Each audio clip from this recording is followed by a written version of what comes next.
Screenshots from inside a Word document. We'll move across there in a moment. And I've highlighted the recording icon down beside the spacebar, and this is what we'd use to dictate. The first time you use it, it'll come up with the message on the right hand side here about accessing speak recognition. So just hit OK with this. So if I come out of here and go into a blank Word document, I'm just going to tap on the empty space and my keyboard comes up.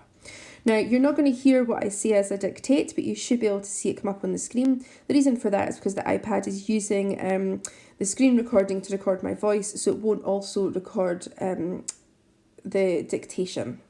So I'm going to start by tapping on that little icon.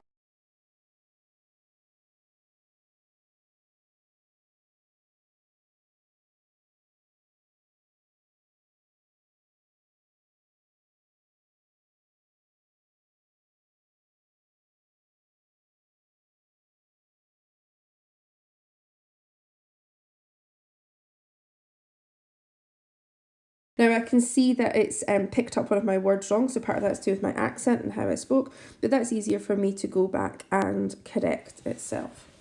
Now I'm going to move from this app into another app called Pages, and this has opened up a blank document. So again, I can tap anywhere on this document, it brings up the keyboard, and I can still use the dictation inside the Pages app, but I can also record the audio too. So if I go to the plus sign in the top right hand corner, there is a record audio option, the third one down.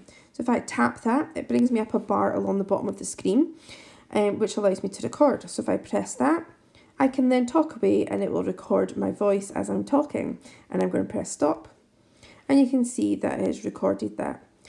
Now, using the edit in the bottom right hand corner, I can then choose to trim that, so maybe take away the start. I could delete it and start again, or I could record over the top of it or add in a section too. Once I'm happy, I'm going to go to the top right hand corner and select insert. That has now appeared as a little circle that when tap, it will play back what it is that I've recorded. This is maybe quite a nice way to respond to maybe some questions in a document. So this little record audio function is available in any of the Apple apps using that plus sign. Microsoft also have a version of this in some of their apps, so I'm going to press my home button and go into OneNote, which many places are using. To find the audio in this case, you click on Insert in the centre at the top, and then there is an audio option.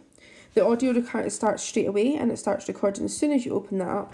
I just tap Stop Recording to finish. You can see the icon looks slightly different to the Apple apps, but it's still there, and if I tap that, it will play back the recording. Teachers have been using this to give some feedback, and it's really nice to hear the pupils using it too to speak back to us. One last thing, just before we pass on, if I click my home button again and go into settings, remember from Lindsay, this was the silver one with the black cog. Now I'm going to go down to accessibility, and I'm just going to go down to voice control, which is now around the centre of my page. In here, I can customise what commands I can give to my iPad. So you can actually use voice control to control the iPad, but you can teach it new vocab, and you can customise what commands it is that you give it. You can also control what language it's picking up